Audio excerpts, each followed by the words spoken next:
Hello, my name is Michael Johnston. Today is December 6, 2015. I am a graduate school student pursuing my doctoral degree at Xiamen University in Xiamen, Fujian, China. Today, I'm going to talk about U.S. Consulate-General Chuck Edward Bennett's recent visit to Xiamen on December 3, 2015. My two friends Carolina and Ted came. Oh, yeah, there you go.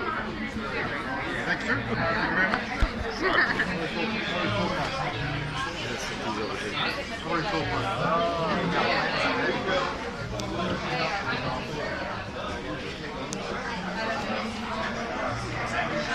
So Ted, tell us a little bit about yourself. Another day, another dollar. I just want to see you ride that mechanical bull, Gavin. You heard that, right? I told Gavin there's a mechanical bull there. He said, I'll ride it. I will. For free? Well, not for free. There's everything has its price. I'll pay for the bull, man. I don't pay anything. So Carol, what are you doing these days? Carol, you're from New York, right? New York City or New York State? New York City. Have you been to Albany? I hear it sucks. Is it true? Okay. Ted, now have you been to New York City? No, I haven't. I've never been there before. How about New York State? New York State, yes, I have. Oh, where? I drove to... Where was it? I think it was Rochester. Drove a truck full of windows once. That's awesome.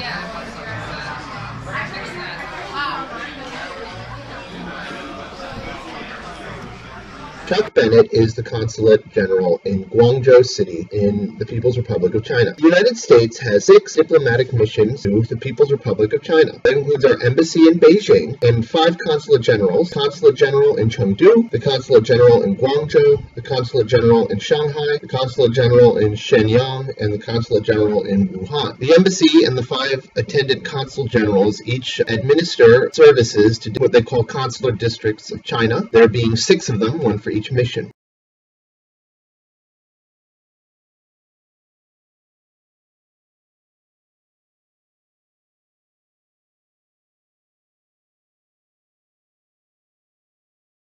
In addition to our 6 missions to the People's Republic of China, we also have a U.S. Consul General for Hong Kong and Macau in the special administrative regions of Hong Kong and Macau.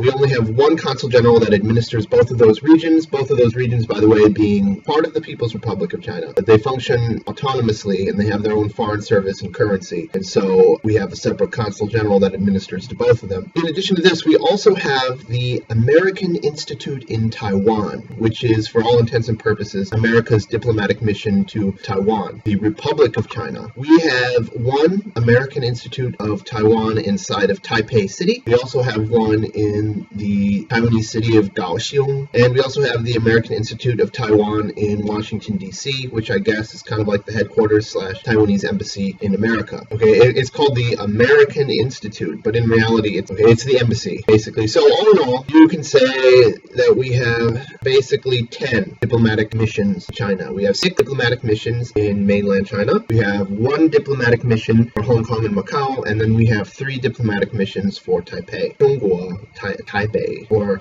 Taiwan. Okay, anyway, so on December 3rd, the Consul General, that is the guy who runs America's consulate in Guangzhou City, traveled to Xiamen City, and we had kind of like, I guess you could say, a sort of town hall meeting where the Consul General, he's the American ambassador for southern China, basically, for all intents and purposes, and he came and gave a little speech to Americans living here in Xiamen. There's about 500 of us, and so we went to a place called JJ's Texas Roadhouse.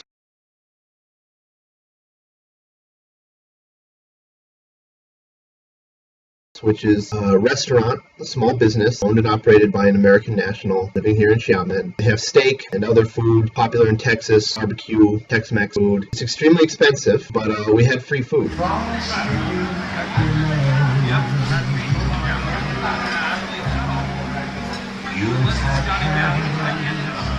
Being sung by choir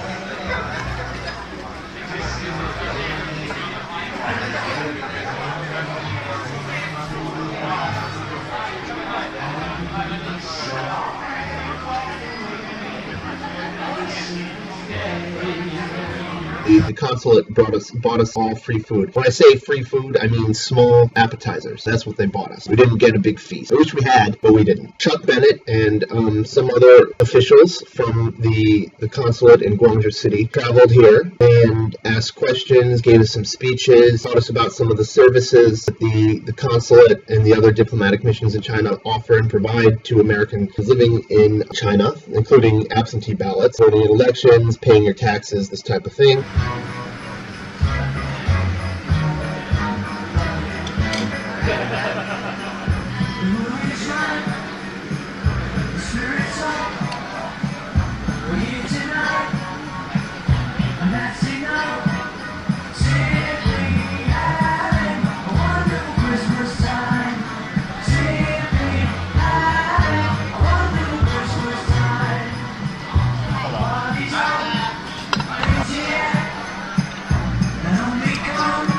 Okay. Now, That cigar smells real good. now, click on Overseas Citizen Voter. What does it say? Overseas Citizen Voter.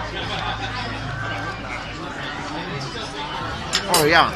Sorry, look out for our voter registration forms. You know, we don't come from communist countries, so we have voter registration forms all over the place all the time. You know, vote for Bernie Sanders. It was like a town hall meeting. We got to ask questions. Hi there, Alan. My role as U.S. Consulate in Guangzhou is I'm the Chief of American Citizen Services. Tonight, of course, our special guest is Consul-General Chuck Bennett. He is the head of our Consul-General in Guangzhou. Yay! He's a senior U.S. diplomat in southern China. We're going to let Consul-General Bennett share a few words, a few thoughts about serving the United States down here in South China. And then we want this to be a discussion. We want this to go both ways. With that, we're going to hand it over to the Consul-General and let him share a few words with it. So I've been here down in southern China in Guangzhou for about 4 months now. As I mentioned, I have worked in China quite a long time. So I've been floating around China and Asia for the last 25, 30 years or so. And it's really an honor to have been able to come down here to Guangzhou to serve as our Consul General down here in what is the oldest diplomatic post in China. We had an embassy and representation in Guangzhou long before we had anything in Shanghai or Beijing or anyplace else. We've been working in the Foreign Service for about 29 years. And as Tyler said, I'm here really to answer any questions that you all have about what we can do for you. And what I'd like to do is if you have anything on your mind that I can help you answer, I can take a stab at answering it for you. So go ahead. We are relaxing the currency controls, getting easier to move money out of China. How many Americans are residing in China? They're all here, aren't they? So the only way that we can answer that question is if you guys take the time to register with us, because there's no forced registration. That being said, I actually met with the Entry-Exit Bureau today, free government contacts for us to have so we can help get you out of a bind when you're in one. And according to the Xiamen Entry-Exit Bureau, there's about 500 plus Americans. If you use WeChat, we have a Guangzhou ACS, it's American Citizen Services WeChat. We use it as a way to get messages out to Americans. What else? Yes. You're videotaping all this, aren't you? Yes. Okay. Hypothetically speaking, let's assume you're an American citizen who's lived outside of the United States for an extended period of time, and that you no longer have a driver's license in the United States or a state of residence. How can you register to vote under these circumstances? Okay. Good question. Register to vote. We have a big election coming up. I'm going to turn this over to Tyler too. Thank you. Okay, registration to vote. We actually have forms to help you do that here tonight. Info sheets on that. Generally, the way it's normally done for Americans who have lived overseas for a long time is you just go back to the county of your last residence. You may not have lived there for 10 years or more, but for all practical purposes, that was your last home in the United States. Unless you have actively changed that residence, just go back and contact them and say, this is my last address and I wish to go. What if you don't know your last county of residence? You don't have a driver's license. You don't know your last county of residence. Is there a way that we could look that up online? Or assuming you have military service, would that be of any help in finding this answer? I don't know. You're getting into more detailed scenarios that since the United States is a federal system, every state, every county handles it their own way. And I can't answer it for how everyone would do it. I would say find somewhere you can plug yourself, a parent's address, a sibling address, something like that, and try to write off of their coattails if you need to. Okay. All right. One more? So we've already spoken about Chinese people who study in the United States, but what about Americans who are studying in China? I'm studying in China now. I'm getting my PhD here. So there are some questions about whether or not my PhD will be recognized in the United States, given that I've pursued my education here in China. And also, is the U.S. government doing anything about promoting American students coming to China to study? I'm studying right now on a scholarship that the Chinese government gave me to promote students from America coming to China. Is the United States government going to do anything to promote this kind of exchange? Yeah, so as far as your PhD being recognized, that's sort of up to your school, and that's not a federal government thing, so Okay. but there is something that was an initiative that was launched several years ago called the 100,000 Strong Initiative to encourage that many American students to come to China and study. But there are more and more Americans coming. I think there are a couple of problems for American students who come and study here. I've spent much of my life here, so I think it's worth doing. But I know that environmental concerns about pollution in a lot of places make it difficult or make that choice difficult for a lot of Americans to come. And also issues concerning academic freedom and the ability to pursue the course of study that you might want to pursue without, with a relatively free environment are concerns to a lot of American students. But that said, there are plenty of opportunities. What you're studying? What are you studying? I'm studying maritime law at Xiamen University. Okay, well, you might become our South China Sea expert then. So. Maybe. We'll see. All right.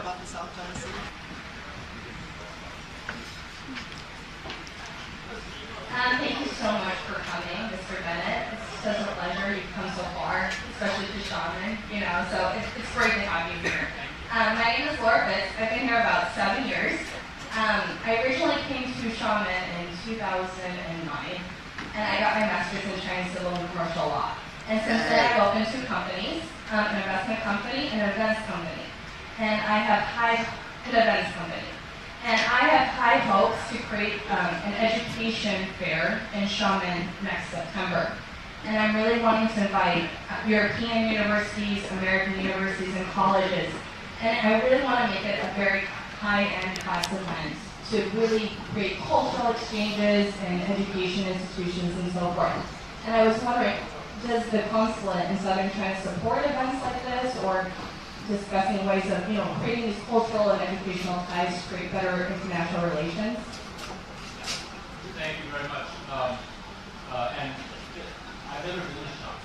I've lived in China for all these years. It's the first time here, and I've always wanted to come here. So it's really nice to be here. And I just took the train out. This is a fascinating part of China for many reasons. But one reason for me is that I spent most of my career doing immigration and visa type work, and I'm also sort of a student of history.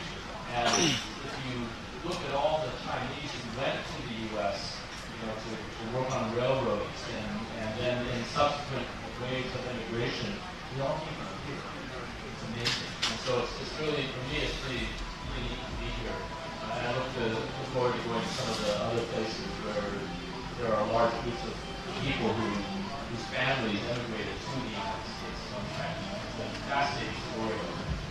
But your question, yeah, we do support. We support education there, and of course we support international education. We have an office and an advisor at USA.